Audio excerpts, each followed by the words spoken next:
운송에 지역 대학병원들과 일부 개원이들이 동참했지만 의료대란은 발생하지 않았습니다. 대정부 투쟁이 장기화될 것으로 우려되면서 환자들의 불편이 커질 것으로 보입니다. 독성가스인 이산화학 누출 사고를 낸 여수 3단의 한 기업이 사고를 은폐하려 했다는 의혹을 받고 있습니다. 또 초동 대처가 늦어졌고 여수시의 부실한 대응까지 겹쳐 사고를 키웠다는 지적입니다. 여수 3단에서 안전사고가 나더라도 신고를 하지 않고 은폐 시도를 하는 경우가 적지 않습니다.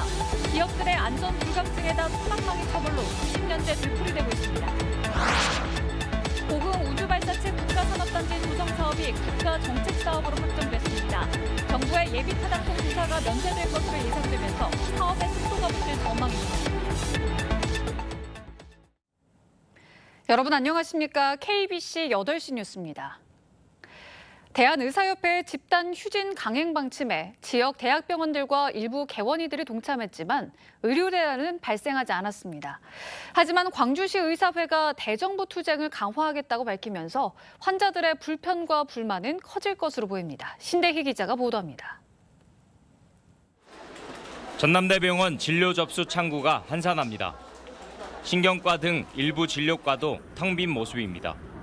의사협회의 집단휴진 방침으로 외래진료 교수 87명 중 26명이 휴진했습니다. 일부 입원 환자는 오전에서 오후로 진료 시간이 미뤄졌고 예약 환자들의 진료 날짜도 변경됐습니다. 수술하는 양반이나 이래 오래 장기적으로 계신 양반 지장이 많겠지요. 우리 같은 사람은 한 번씩 왔다 간 게 진료만 받고 간 게 별 그걸 못 느끼는데.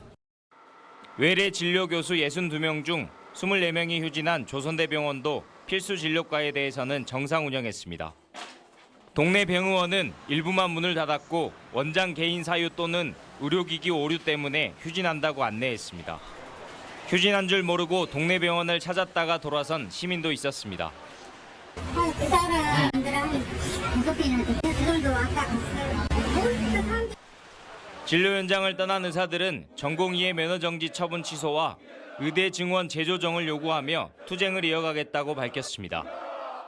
이렇게 말도 안 되는 덧박으로 우리나라 의료가 정상화될 수 있겠습니까? 한 목소리를 내야만 이 위기를 돌파할 수 있다고.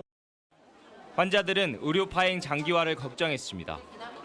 정부하고 의료계하고 지금 싸움을 통해 우리 서민들이 지금 피해를 보는 거 아니겠습니까? 생명을 잡고 어쨌든 간에 정부가 됐든 의료계가 됐든 그게 환자들 살려부터 가야죠.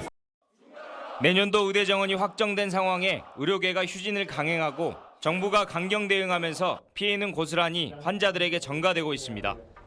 KBC 신대희입니다. 신안 흑산공항 건설을 위한 환경 영향평가와 실시 설계가 사실상 마무리돼 이르면 연내 착공이 가능할 것으로 보입니다. 전남도에 따르면 서울지방항공청이 주관한 흑산공항 환경 영향평가 결과가 지난 4월 환경부에 제출됐으며 80인승 비행기 운항을 전제로 한 실시 설계도 최근 마무리됐습니다. 전라남도는 환경부 등의 환경 영향평가와 실시 설계 결과에 대한 행정적 검토를 마치면 기획재정부와 총사업비 협의를 거쳐 착공할 계획이라며 앞으로 큰 걸림돌은 없다고 밝혔습니다.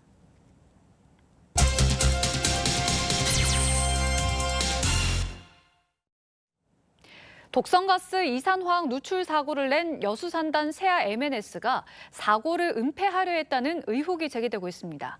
당국에 즉시 신고를 하지 않아 초동 대처가 늦어졌고 여수시의 부실한 대응까지 겹치면서 사고를 키웠다는 지적입니다. 박승현 기자가 취재했습니다. 여수 3단 세아 M&S 공장에서 독성가스인 이산화황이 누출된 건 지난 7일 새벽 2시 40분. 치명적인 사고였지만 소방당국 신고는 4시간 가까이 지난 오전 7시에 이루어졌습니다. 그러는 사이 독성가스는 바람을 타고 도심으로까지 퍼져나갔고 근로자들과 주민들은 고스란히 가스에 노출될 수밖에 없었습니다. 세아 M&S가 신고 지연에 납득할 만한 해명을 내놓지 못하면서 사고를 은폐하려 한 것 아니냐는 의심을 사고 있습니다. 화학 사고가 아닌 것처럼 은폐하려고 했고 결국은 3시간 내지 4시간이 지난 후에야 이것을 관계 당국에 신고를 했기 때문에 초기 대응을 제대로 할 수 없는 이런 문제를 야기했죠. 이것은 굉장히 심각한 기업의 윤리의식의 부재다 이렇게 보여지고 여수시의 부실 대응도 도마 위에 올랐습니다. 사태의 심각성을 뒤늦게 인지한 여수시는 5시간이 지난 오전 8시 20년 만에 처음으로 주민 긴급 대피 명령을 내렸습니다. 특히 다음 날 비까지 예보된 상황이었지만 전체 시민들에게 비를 맞지 말라는 사실도 알리지 않았습니다. 이산화황이 비에 섞여 내려 인체에 해를 끼칠 수도 있었지만 이를 신경 쓰지도 않은 겁니다. 사흘 뒤에는 사고 현장에 불까지 나면서 여수시가 안전관리에 소홀히 했다는 비판의 목소리도 나오고 있습니다. 어떤 가스가 누출이 됐고 이 공기 중에 바람이 어떤 방향으로 지나갔는지 세세한 정보를 제공을 해서 시민들이 자체적으로 판단하고 불안에 떨지 않게 그렇게 대처를 했어야 됐다라고 저는 생각합니다. 국내 최대의 석유화학 단지인 여수산단에서 안전사고가 끊이지 않으면서 주민들의 불안감도 커지고 있습니다. KBC 박승현입니다. 앞선 보도와 같이 국내 최대 석유화학단지인 여수산단에서는 안전사고가 나더라도 즉시 신고를 하지 않거나 은폐를 시도하는 경우가 적지 않습니다. 기업들의 안전불감증에다 솜방망이 처벌이 더해지면서 수십 년째 같은 상황이 되풀이되고 있습니다. 이어서 고영민 기자입니다. 지난 2022년 10월 여수산단 여천 NCC는 8명이나 다친 화재 사고를 소방당국에 즉시 신고하지 않았습니다. 소방기본법 19조에 명시한 사고 현장 신고 의무를 위반하면서 은폐 의혹을 받았습니다. 앞선 8월에는 한화솔루션이 기준치의 8배에 달하는 맹독성 가스인 포스겐을 누출시키고도 신고하지 않아 사고를 은폐하려 했다는 의혹을 받았습니다. 무섭죠. 예, 항상 긴장하고 있고 어떤 사고가 일어날지 알 수 없기 때문에 긴장된 상태에서 일을 하고 지난 5년 동안 여수산단에서 발생한 안전사고는 70건, 13명이 숨지고 31명이 다쳤습니다. 이 가운데 적지 않은 기업이 신고를 지연하거나 은폐를 시도하려 했던 것으로 알려졌습니다. 스스로 해결을 하려고 하다가 결국은 사고를 키우는 이런 경향이 많이 있습니다. 사고가 나도 솜방망이 처벌에 그치는 데다가 사고 자체에 대한 인식도 무뎌지다 보니 이런 은폐 시도는 끊이질 않고 있습니다. 결국 사고의 악순환은 끊이질 않고 죽음의 화약고라는 오명은 사라지질 않고 있습니다.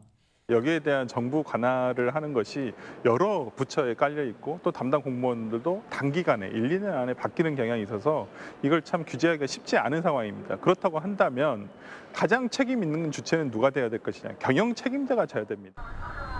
안전사고 은폐를 막고 기업에 면죄부를 주지 않기 위해서는 중대재해법 전면 개정과 지자체 단속 권한을 확대하는 특별법 제정이 시급하다는 지적입니다. KBC 고영민입니다. 전라남도가 순천대의 의대 설립 관련 소통 간담회 참여를 재차 요청했습니다. 전남도는 순천대에 추가로 공문을 보내 열린 대화회장에 참여해 줄 것을 거듭 요청하고 교수회와 총학생회, 총동창회 등에도 소통 간담회 참여를 제안했습니다. 순천대는 지난 7일 전남도가 제안한 소통 간담회 참여를 거부한 바 있습니다.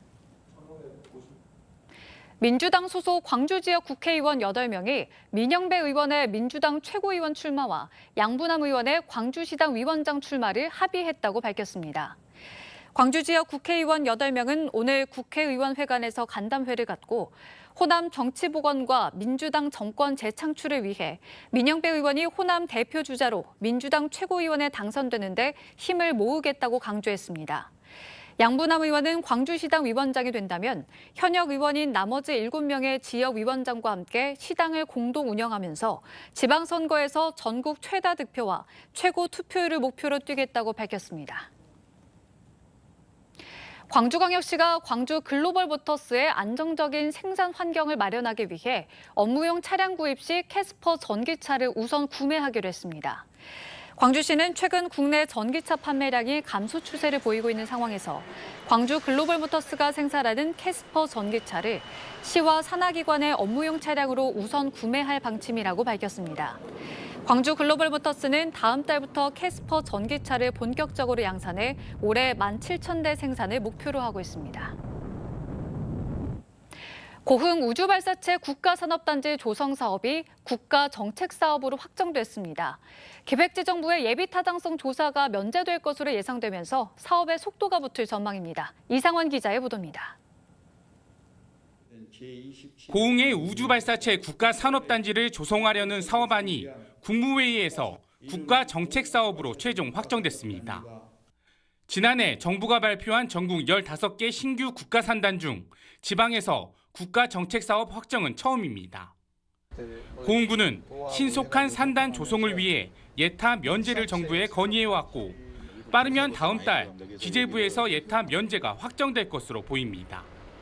고흥 우주발사체 국가 산단의 신속한 건립을 위해 예타 면제도 적극 추진할 것입니다. 우주발사체 산업단지는 3,800억 원을 들여 고흥군 복내면 150만 제곱미터 부지에 조성됩니다. 예타 면제가 확정되면 내년까지 사업 계획과 보상 등 행정 절차를 마무리하고 다음 해 공사를 시작해 2030년 준공됩니다. 앵커 기업인 한화 에어로스페이스를 비롯해 발사체 스타트업과 소부장 등 이미 11개 기업이 입주하기로 해 지역 발전에 대한 기대감은 그 어느 때보다 높아지고 있습니다. 발사체 기업들 간 집적화를 통한 시너지 효과를 낼 수 있도록 우리 군에서도 적극적인 기업 유치를 위한 행정 절차 이행 등은 발빠른 대응을 해 나가겠습니다. 4조 원이 넘는 생산 유발 효과를 가진 우주발사체 국가 산단 조성 사업이 국가 정책 사업으로 확정되면서 고흥군은 지역 발전의 새로운 전기를 맞게 됐습니다. KBC 이상환입니다. 정부의 제3자 변제 방식에 저항하고 일제 강제동원 피해자들을 지원하기 위한 모금운동이 마무리됐습니다. 한일 역사정의 평화행동은 오늘 역사정의를 위한 시민모금 운동을 마무리하면서 1년간 8,666건이 접수돼 6억 5,500만 원이 모였다고 밝혔습니다. 모금은 정부의 강제동원 피해자에 대한 제3자 변제 방식에 맞서 배상금 수령을 거부한 양금덕 할머니와 이춘식 할아버지 등 피해자와 유가족들을 지원하기 위해 지난해 6월 시작됐습니다. 생후 이틀 된 자신의 아이를 살해해 쓰레기 수거함에 버린 30대 친모가 항소심에서 감형을 받았습니다. 광주고법 제2형사부는 2017년 2월 병원에서 낳은 아이를 이틀 만에 숨지게 한 뒤 쓰레기 수거함에 유기한 혐의로 기소된 37살 A씨의 항소심에서 징역 5년의 원심을 깨고 징역 3년 6개월을 선고했습니다. 재판부는 임신 사실을 알지 못한 A씨가 남자친구와 헤어져 양육할 수 없는 상황에서 우발적으로 범행한 점 등을 고려해 감형했다고 설명했습니다. 태양광 발전 시설을 시공해준다며 계약금을 받고 잠적한 업체 대표의 처벌을 촉구하는 집회가 열렸습니다. 태양광 사기 피해자들은 오늘 낮 1시쯤 광주 동구 광주고등법원 앞에서 집회를 열고 공사 대금 10%를 계약금을 받아 잠적하는 방식으로 570여 명에게 148억 원을 가로챘다며 처벌을 촉구했습니다. 광주지방법원 해남지원 형사 1부는 지난 2월 1심 판결에서 업체 대표 구모 씨에게 사기 혐의 등으로 징역 14년과 33억 원의 추징금을 선고했습니다. 광주광역시의 공공돌봄 정책이 시민들의 참여를 더한 공동체 관계 돌봄으로 확장됩니다. 광주시는 지난해 4월부터 시작한 통합 돌봄 서비스가 14개월 동안 15,000여 명에게 약 2만 8천 건의 돌봄 서비스를 제공해 대안적 돌봄 모델로 자리 잡았다고 분석했습니다. 시는 광주 다음 통합 돌봄 시행 2년차를 맞아 이웃의 안부를 서로 살피는 공동체 관계 돌봄으로까지 의미를 확장해 나가겠다고 밝혔습니다. 광주 비엔날레가 동명동 공폐가를 개보수해 친환경 자원으로 활용한 이코 한옥과 미역 폐기물을 활용한 가변형 파빌리온 에어폴리를 소개했습니다. 제5차 광주폴리 프로젝트의 일환인 이코 한옥은 지역의 자원을 현대적 건축법과 결합해 재생시킨 공간이며 에어폴리는 생분해성 소재로 만들어진 이동형 구조물입니다. 광주 비엔날레는 기후위기에 대응하는 순환경제의 가능성을 제시하는 이번 프로젝트가 다양한 시민 프로그램들과 함께 진행된다고 밝혔습니다.